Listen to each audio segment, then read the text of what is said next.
Now he's put 20 years of lessons, the wins and the losses, into a book called From Presence to Power: How to Take on the Fights That Matter and Win. And family, if you've ever felt we march, we post, we show up, and somehow the rules never change, this book is for you, because Rashad's whole argument is this: presence is not power. Getting invited to the table is not the same as deciding what's for dinner. And that's exactly what this show has tried to be about since day one. We don't just want you informed, we want you equipped. We don't just want a moment. We're trying to build something that outlasts news cycles, something that still stands. It still stands the Tuesday after elections and the Tuesday after that. That's political and narrative infrastructure. That's the whole game. So today, we're going to talk about his journey. We're going to talk about the book, and we're going to test his thesis against something that just broke this week. What happened to one of the most powerful law firms in America when real pressure showed up at the door? Mm-hmm. Was it ever power that they had, or was it just real good branding? We're going to figure that out. Rashad Robinson, welcome to A More Perfect Union. Thanks for having me. It's great to be with you. Yeah. Well, great to have you. So let's start with your origin story. As I mentioned, you started organizing at 14 to keep a drugstore open to Black teenagers on Long Island, and you won. What did that fight teach you that took you 20 years to fully articulate in this book? Yeah. Well, you know what's interesting? It wasn't just Black teenagers. It was sort of all teenagers, and that, to me, being able to tell a clear story about the impact that got people sort of outraged enough to do something, having a clear target, the importance of people believing that something needs to change and being willing to fight for it.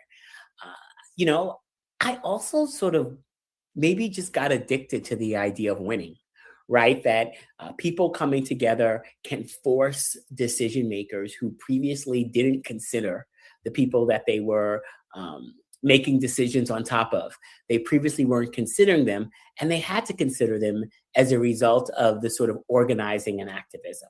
I didn't know that, doing political advocacy work, doing organizing work was a job, right? When you are a young person at the time I grew up, and you can, speak and you care about politics, people tell you to run for office, be a minister, or go to law school. And those are sort of the three things. But over time, I came in contact with people who were doing this type of work, who were helping people make sense of the world around them, how they could participate, how they could show up. And then also along the way, I got more clear about what it took to actually win the things that I wanted to win, and how this sort of conventional wisdom about how change happens, some of the stories that we have about how previous moments of sweeping change have sort of occurred, how those stories are not always accurate, and how those stories are always full stories, and as a result, don't give us the information we need to be able to make better decisions about what comes next. And so From Presence to Power is a book for all of us that want in this moment to win more things. It's a guide that is full of definitions and stories and concepts, but it's also full of tools to help you apply those to the real world, to the current situations that we are in. Because far too often, I think we have an idea about how change happens. We have hope about how change happens. And what I want to do is disrupt those things. So beyond sort of the stories and the hope, we get to the reality. One of the things I really love about this book, and you can't miss it, it's bright orange. One of the things I love about it is how you integrate different stories about your family. And so, as much as this book is a must read for change makers of all stripes, it is an opportunity to actually get to know you and what has contributed to making you the change agent that you've become. Your family didn't call it activism; they just called it Tuesday. Yeah. School board, town council, getting the streets plowed. How did that Riverhead, New York upbringing show up in how you think about power today? Yeah, I mean, when you grow up in a community that is largely white and you're Black, you have to think about power dynamics every day and how you move through the world to get the things that you need to stay safe. Eventually at a certain point in my life, I realized that I was, gay, and I came out, and then you have to think about other ways in which you move through the world. I've always been shorter than the people at any age, group that I've been in. And so at 5'3" now, you learn how to navigate a world sometimes that's not always designed for you. And so those things are part of how I approach strategy, how I approach power. My dad would say things like, don't let your alligator mouth get your Tweety bird behind. He wouldn't always use the word behind, but don't get your Tweety bird behind into trouble, right? And so if you have like a concept around like leverage and power, right, that then shows up in sort of how you think about activism. So I think about the campaigns I launch is like, do I have enough power to actually win this thing? Am I just making threats that folks are going to call me out on? Part of my responsibility in every role that I've been in is to try to win as much as possible for the people that I've been committed to work alongside of and on behalf of. And you have to take that serious. So it's not just about putting some words on a press release that make you feel bold and bad or writing the sort of perfect tweet. It is not just about the headlines. It is about the ability to change the rules. And so that in many ways is the difference between presence and power. Presence can be changing a headline, and that can make us feel really good, but that doesn't make anyone's life better. Changing a rule, whether it's a written rule or an unwritten rule, changing the incentive structure for a decision maker, changing sort of the way that things move, that is power. And that's what we have to focus on, because I do think in this era, we have an incentive to care sometimes about the wrong things, to celebrate things that are not actually about change. And that keeps us sort of wallowing in a lot of challenge. And it can make people sometimes not fully trust our movements or not want to turn out for things because they don't necessarily think it's a good use of their time. And sometimes they're actually right. I mean, I think you make just an extremely timely point. We've talked a lot about this off air over many years, and I'm so glad that you've committed it to the page. You write that this is one way that we got into this mess. Name a moment for us, a recent, real moment where a movement or a community mistook presence for power and what it cost us. Well, I mean, I think a lot of the sort of ways in which we think about like the Congressional Black Caucus, for instance. So we'll hear things, the CBC is larger than it's ever been. We have more Black representatives than we've ever been. And so like, that's great. That's not necessarily a bad thing. I'm glad to see those brothers and sisters in those seats. But the goal of the CBC and the goal of those congressional Black members is to deliver more things for Black people. And if we have more people in those seats than ever before, but we can deliver less things for Black people, then we should interrogate what are the metrics by which we are sort of like judging and evaluating sort of the things that we're celebrating. I sort of think, I talk a lot in the magical thinking chapter about sort of, the stories that I think people told themselves coming out of the Obama administration about how much change had happened because we had had a Black president. And I think when you mistake presence for power, you can mistake a Black president for thinking we're post-racial or things that have moved, or maybe that Donald Trump is not a blip, but rather that Donald Trump is a blip rather than a representation of our opponents actually consolidating their power, them sort of moving in a different direction, them having backlash and winning some things. So I think in a lot of ways, we are, when we mistake presence for power, there's sort of all sorts of ways where we like can have like real like cliche or conventional wisdom that isn't rooted in the actual reality. I mean, I'm not sure how many times you've heard this, but people will sometimes say, if you're not at the table, you're on the menu. Mm-hmm. You can be at the table and on the menu at the same time. And far too often, if you think about any diversity director between, DEI head between 2018 and 2022. They were both at the table between 2018 and 2020. And then they got on, and right once 2020 ended, they were not just at the table, they were on the menu. And many of them who told me, hey, Rashad, I know you were running these campaigns to push us to do more, but I've got this direct relationship with my CEO. I'm in the room. I'm working and moving things forward. We are, and then by the time we get to 2022, they're coming around saying, hey, can you run a campaign on us? Hey, can you do more pushback? Because, my staff is being cut. My budget is being cut. And I think that sometimes we've thought that we made progress that we actually didn't make. We thought rules had changed that hadn't actually changed. We did not have the power to implement changes that we thought we made. And what I'm trying to get us to in this book is to getting clear-eyed about what we're actually doing in this moment. Anyone who tells you there's like 3 or 5 easy steps to making change is playing in your face. Mm-hmm. So yeah, this is not going to be easy, but it's also worth it, right? We are in a fight for ourselves, for our families, and for our community. And a fight for yourself and your family and your community is a fight you should take seriously. And that means that you should show up with strategy that is on the level of the people that you love. It is rigorous and it is clear. And that's what I have tried to deliver in this book, is why I talk so clearly about profiteering. And behind every injustice is someone making money. It's why I talk so clearly about perception and trying to help us understand how perceptions define solutions, and getting the story right around the problem helps us understand how we get to the solution. And it's also why I share a lot of stories of losses as much as I share stories of victories. Because through campaign losses, we can sometimes understand what we would do differently in the future, but also like, what were we thinking when we made the decisions that led to the loss? And how can we sort of be aware of those type of influences and those type of ideas when we head into it?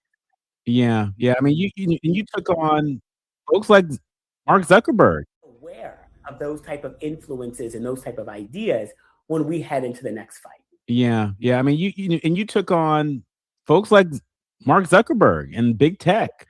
You took on Hollywood and the political establishment directly in this book. I mean, you don't mince words. What's the one lesson from those fights that really transfers to our leaders, learners, and listeners that are trying to change something at their job right now, that are trying to change something at their church right now, that are trying to change something on their block right now, not in Washington? Yeah.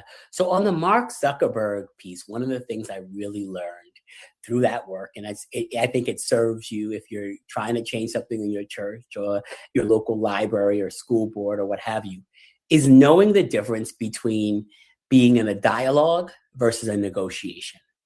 Those that you are trying to push and get to change things want to keep you in a dialogue.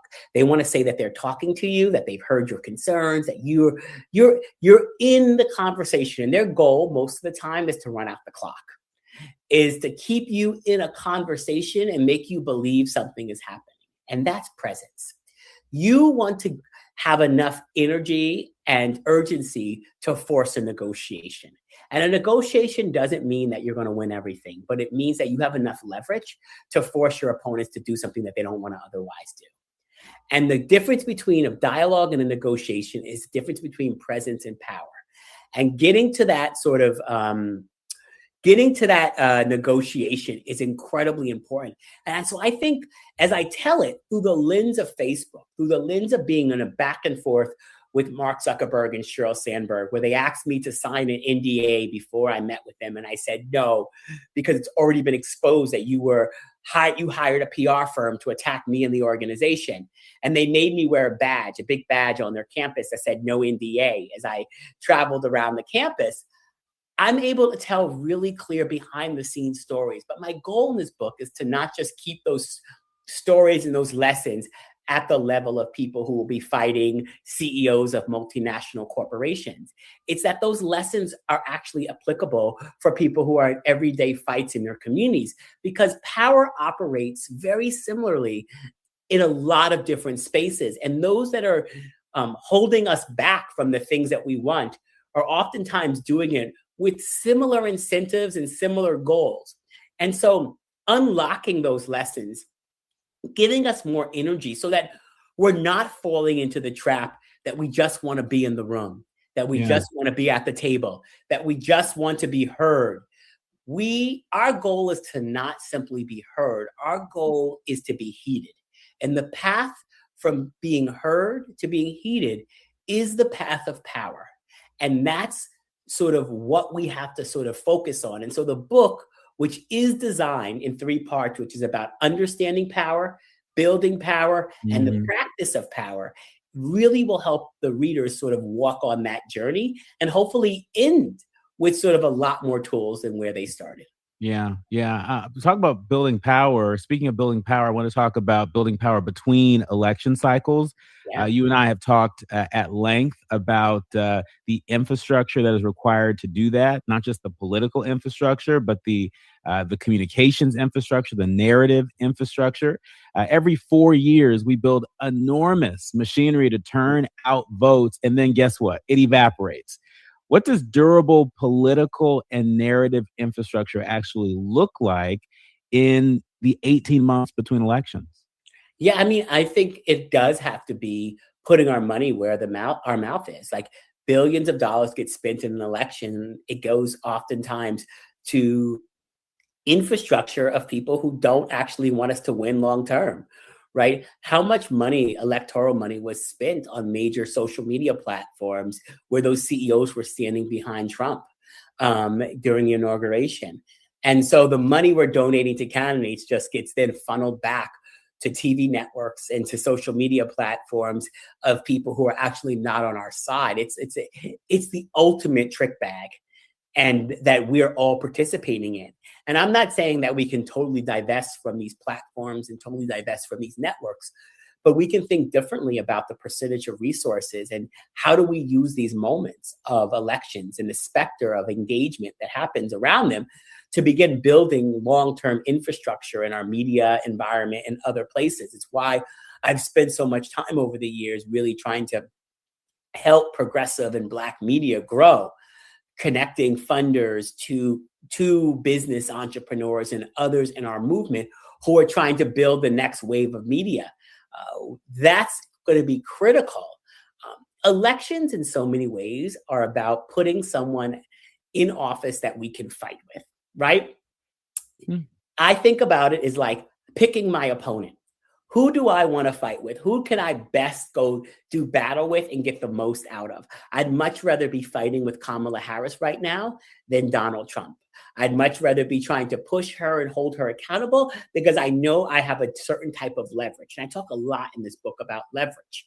So we need to approach every fight about how do we have leverage? How do we get as much out of any situation? And then that's how we have to think about elections and the time in between elections.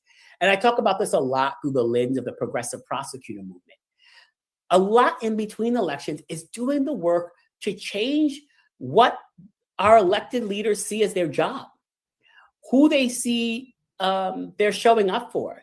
And in a lot of places with prosecutors, we were able to change what the public expected out of prosecutors and what prosecutors saw their job as. And as a result, you can get a whole lot of changes. Now, the right wing has done that with judges. The right wing tries to do that with teachers. And so our opponents are not static. They understand this as well.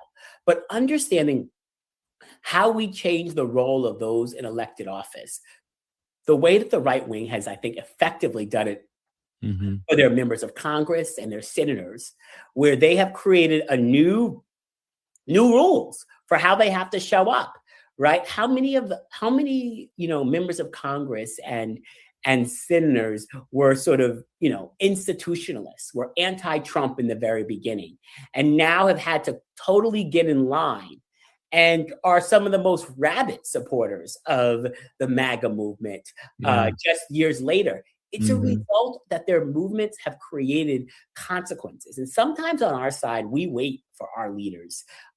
We're like waiting for them to lead us.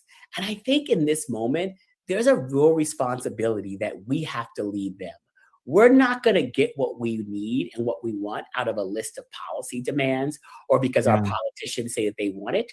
We're going to get it because we force our politicians to take on the right fights. And so for everyone who's listening, if someone comes into your community and say they're going to fight corporate power to get you, they're going to work to get you healthcare, but they can't name the corporation they're going to fight to get it. They're going to make housing more affordable, but they can't tell you the profiteer on the other side that they're going to challenge. They're going to sort of fight for voting rights, but they're not going to tell you the people who are holding this legislation back and how they're going to take them on. They're simply just talking in platitudes. You can't trust it.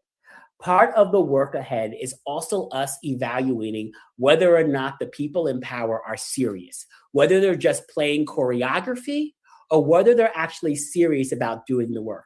And anyone serious about actually making change has to tell you a story, not just about what they hope to achieve, but who they're going to take out along the way. Because behind everything we want is not just someone who doesn't want it. It is someone who's profiting from the injustice, someone profiting from the inequality. And you don't overcome that just by hopes and dreams and prayers. That's you right. overcome that through strategy, hard work, and focus. Yeah. And in our remaining minutes, we want to get as many questions in while we have you, Rashad. We could really do a whole series on this book because it's so rich. Yeah.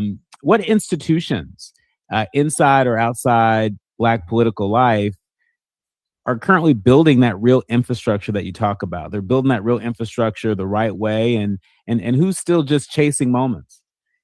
I really have so much, admiration for what Cliff and Latasha are doing with Black Voters Matter in the South, and not just sort of like really focused on Black political power, but have really made sure that resources go to local Black organizations and are trying in this moment post the Calais voting rights decision to try to do everything they can to support Black infrastructure. So I think sort of the work that's happening in the South and what's happening in the South is impacting all of us. So if you think about, you're in California, you're not sort of impacted about what's happening in the South, sort of the ways in which the political maps are being redrawn will have deep impacts on the rest of the country and will have impacts on Black people sort of all around the country. And so recognizing that you may not be in the South, but the South is coming to you is, I think, really important. I really am, impressed by so many of the folks that are sort of leading and driving and building Black media infrastructure to reach people. So what you all do at KBLA, I'm such a fan of and so important of sort of Black independent media, what Ashley Allison is doing at The Root and other folks. So the sort of independent Black media is, I think, incredibly important in this moment, and being able to find ways to reach and engage Michael Harriot and Contraband Camp and creating a platform for new ideas. There's a lot of this that's sort of like building and growing and sort of in either sort of legacy in terms of KBLA or sort of emerging in terms of sort of what Ashley is now doing with The Root. And all of this is also part of the type of ecosystem of infrastructure that we need to grow. On the ground activism, media engagement, all of these things working together sort of are critical. And overlaying that with a strategy is also important. In our remaining minutes, I want to get your hot take on this story. As soon as I read it and I knew that you were going to be joining me, I said, I've got to ask Rashad about this. It's the Paul Weiss story that broke this past week in the New York Times. In 2018, Mr. Karp, who lead Paul Weiss, he brought an army of lawyers to fight Trump. 3 days ago, we learned how that ended. Through the lens of your book, was that firm wielding power, or was it always just presence with a law degree? I think that they thought they had power, but the third chapter of my book on profiteers, I think, will tell you everything you need to know about how this worked. Because at the end of the day, this was about money and hierarchy for them. And sort of as it the minute it became inconvenient, and we've seen that with the black squares that folks put on their social media platforms in the aftermath of the murder of George Floyd. We saw that with the big statements of support for Black lives that we saw, in that same era, and corporations say they were donating a lot of money, and some of that money actually never showed up. That there will be ribbon cutting ceremonies and parades for things that actually never happened and never were going to happen. And part of the standard we have to sort of set is to not celebrate things before they actually happen, to hold people accountable for actually delivering on them, and to keep an honest accounting of what people do and what they don't do. And I do think that Donald Trump has been incredibly effective at wielding the power of that office. And so, one of the things for when our people get back in office, when people that we put in office get there, is that we've also have to hold them accountable in a way for delivering. Far too often when the folks that we put in office get there, they don't deliver at the same level and with the same intensity that Donald Trump delivers for his people.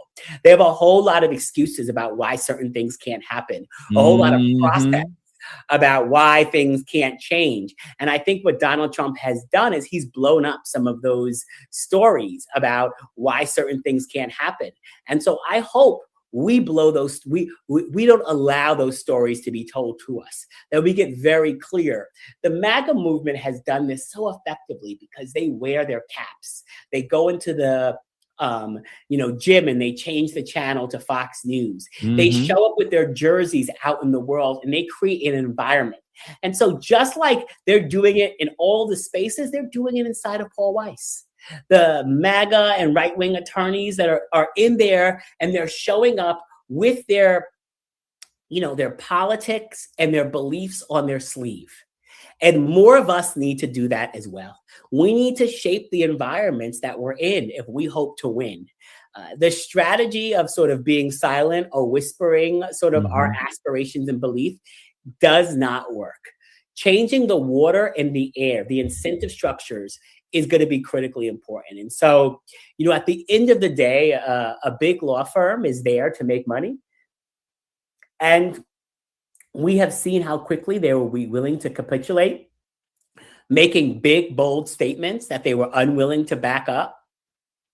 And so the question for all of us is, how do we create an environment where there's consequences for that? Because if they only think there's consequences from Trump and there's not consequences from us, then they're going to side with Trump every single day. That's right. Last question.